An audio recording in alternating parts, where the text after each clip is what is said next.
خیلی هم رفیق، خیلی سال با هم رفیقی نه؟ دیگه تقریبا صمیمی‌ترین و قدیمی‌ترین دوست من مجید. تو پوریا رو بردی یا پوریا رو تو رو بردم شب کنسرت؟ پوریا همیشه منو میبره. سوال می‌کردم گفت مجید مدیر برنامه‌ام. من بله اگه باشم که خوبه، بعید میدونم. جلو دوربین انقدر جدی ها، همیشه آدم شوخیه ماشاءالله. آقا چی شد امشب اومدین تو؟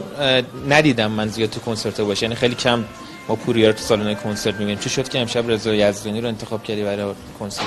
آره درسته، من تقریبا خیلی کنسرت برو نیستم به قول خودت، ولی خب رضا آلبوم جدیدش همین دو در آینه رو گوش داده بودم، خیلی دوست داشتم رضا رو، که همه دوستش دارن. کدوم آهنگ رضا رو بیشتر دوست داری مجید؟ من اکثر آهنگا رو دوست دارم، ولی فیوریت هم آهنگ بلا تکلیفه. چه بلا تکلیفم وسط این بحران. خیلی جدی شد. رضا هم چندین بار این آهنگو خودم خوندم. نه